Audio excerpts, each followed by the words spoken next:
Hey, Doug, appreciate your time. Good morning. You mentioned after the Penn State game that you feel like you've gotten better with your change of pace, like knowing when to play fast and kind of slow it down. I guess could you shed some light on, I guess, how do you work on that in practice? You're on mute, You're Doug. muted right now, Doug. Hold on, let me see if I can. Oh, I bet. There you go.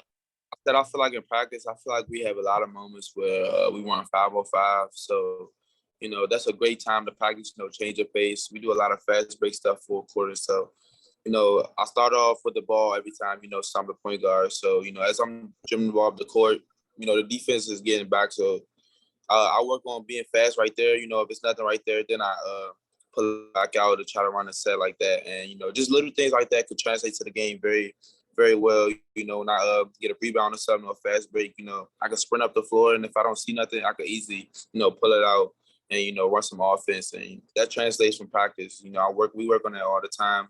It may not look like it, but, I try to work on my stuff within, our practice plan. So that's a part of me working on my game and translating to the game. Right. Is it only fast break situations where that's kind of applied, or is it maybe in ball screen scenarios too?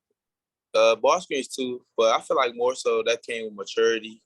As me watching film and stuff, seeing me coming at one speed, not making the right reads. But so I feel like that part of my game came with maturity, and I definitely slowed down, made the right reads off the ball screens lately. And last one for me, I guess, just more of a self-evaluation question. Since moving into the starting lineup, I guess, how do you feel like you've evolved as a floor leader? I feel like I evolved very well. The guys respect my word. They respect what I'm saying out there. So I feel like, my role as starting point guard has really, weared off on the guys. They look at me for answers sometimes. I still look at them for answers sometimes. So, it's working very well. Next. Doug, I think someone mentioned after the Michigan State game you were feeling under the weather. But as you're looking back to that game, what are some of the things you're emphasizing? What are some of the things the team is emphasizing offensively? Days leading up to that game, I came down with a sickness. I had to go to the hospital because, I didn't have enough fluid in my body. So, I was very, very dehydrated. I didn't practice for 3 days. So, that was tough coming off 3 days, getting a lot of rest, getting a lot of fluids and coming to play in that type of environment. So, but, I thank my guys for believing in me. They didn't tell me to sit one off. When I told them that I was coming to the game, because I came the day of, I was in the hospital the morning of the game. I came the same day. So when I showed up in the conference room, the film room, they all clapped it up. We all had a good, rejoining. So it was very great. But that game just showed our toughness and stuff like that. The fact that we could come there, we're not at 100%, and we could still compete at a very high level. We know next time when we see them, it's going to be a better game than that. I guess that was more serious than I expected. Are you feeling? Seems like you're feeling better, but are you feeling better? Yeah, I'm still getting there. I'm getting there.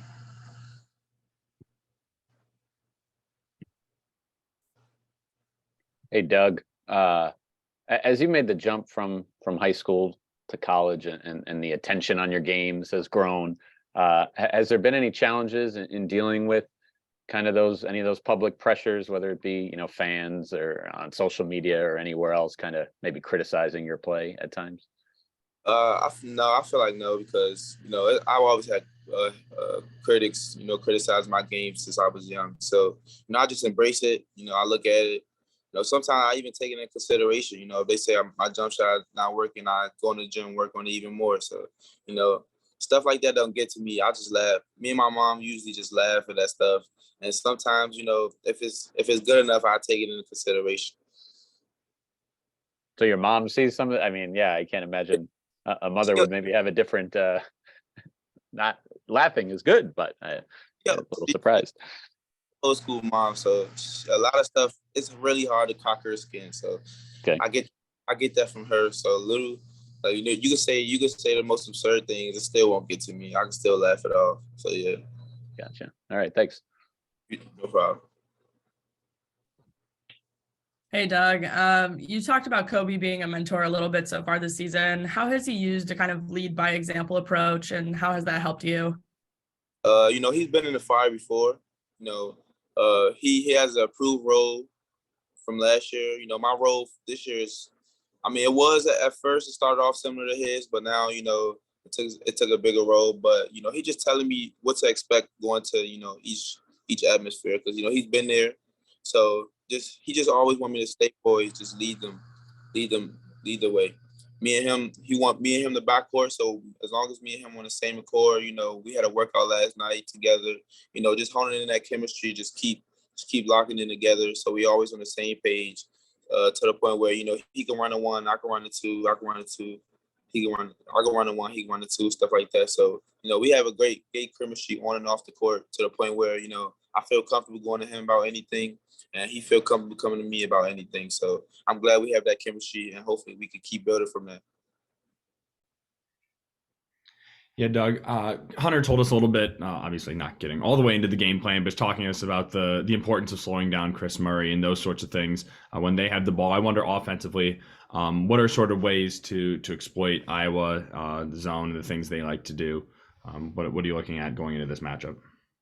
I feel like they have an advantage in terms of height, and we have advantage in terms of quickness. So I feel like if we get downhill, penetrate the gaps, and make them collapse, then kick out to our shooters, I feel like that can give us an advantage in the game. But more so just get into the gaps, attack those tall guys, attack those taller guys, and just create for others. I feel like that's our game plan for sure. And make sure we rebound. How much has that been emphasized lately after the start to the year? As you can see, we put this little cone up on the basket where no shots go in and all rebounds. We spent like 30 minutes or so on that drill alone, and ever since then, that's been part of our practice plan. Since it's been a problem during the season. So, we've definitely made a great improvement as a rebounding team. And coach going to emphasize it every day. That gets us extra possessions. That limits the other teams extra possessions. So we got to continue to improve and be a great rebounding team.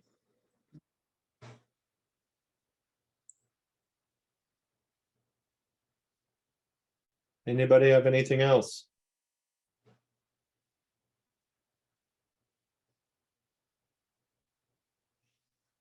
All right, Doug, we appreciate your time. I appreciate you jumping on early.